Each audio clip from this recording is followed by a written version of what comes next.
with fundamental theorem part 1, what we did was to take a look at the rate of change in the accumulator function, and what we found is that at any point, the accumulator function changes at exactly the height of the curve that is accumulating.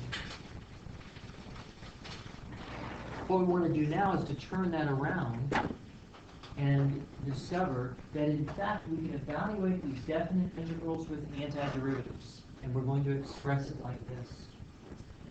That the integral from a to b of f prime of x dx is equal to f of b minus f of a. Or sometimes we put it like this, because our integrals are very rarely written in the form of integral of f prime. And you can sometimes see it written like this. That the integral from a to b of f of x dx is equal to capital F of b minus capital F of a, where capital F prime is equal to little f. And it kind of depends on which author you look at.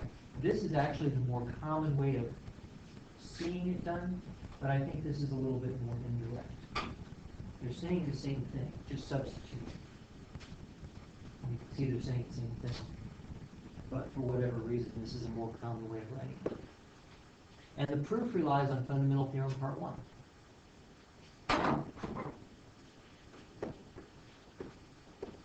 We'll take it in two parts. First of all, I aim to show that the integral from a to b of f prime is equal to f of b plus some f of x plus some constant.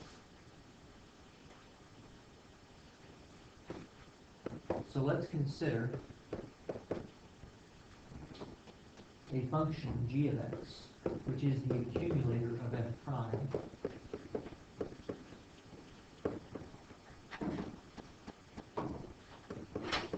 And we're going to use the typical dummy variable t for that accumulator function.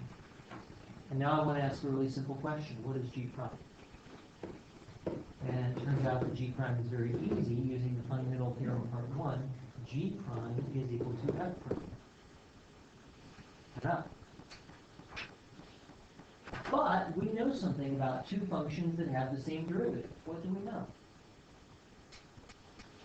Two functions with the same derivative?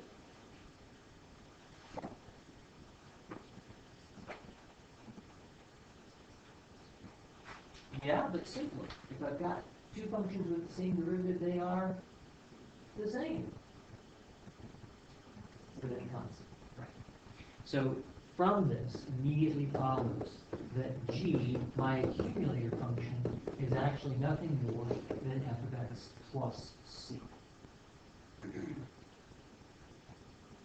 Notice what we just proved here. This is another way of saying the same thing that we said yesterday about differential equations, that g of x, the accumulator function, is in fact the antiderivative of f prime. In other words, it's f plus c. Well, the only question left is, what is the value of c? And to find the value of c, we will plug in the only point that we know. We know what g of a is. G of a is equal to the integral from a to a of f prime of t dt, and that is automatically 0.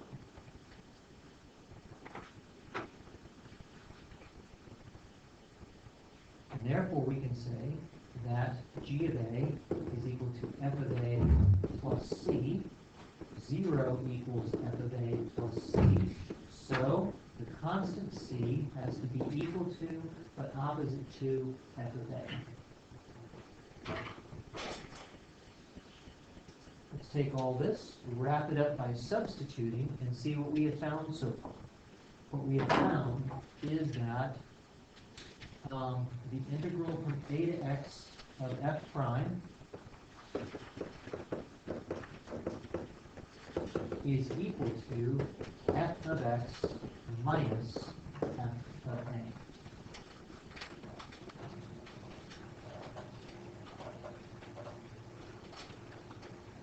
And now it's just a matter of letting x equal b, so that the integral from a to b of f prime t is equal to f of b minus f of a, and we don't really care what variable goes on the inside right there. So we can write that as the integral from a to b of f prime of x dx, or f prime of u du, or f prime of 0 dz.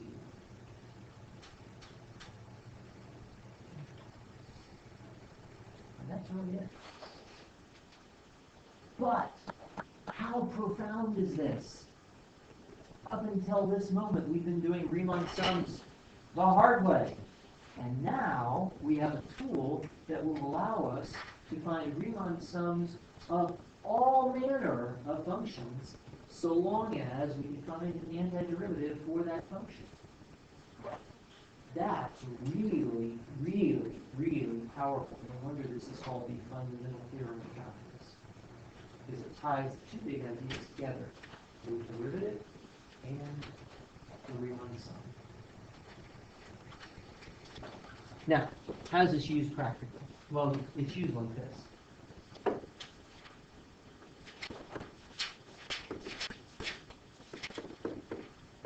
Suppose I wish to find the net signed area under the curve 0 to pi of sine x dx. Well then, all that is needed is for me to find a suitable antiderivative. That would be negative cosine x. We're going to use the notation from 0 to pi to indicate that we are evaluating final minus initial. And so we get negative cosine pi minus negative cosine of 0. Watch those negative signs. You get, they can get away from you, especially when you end up with triple negatives.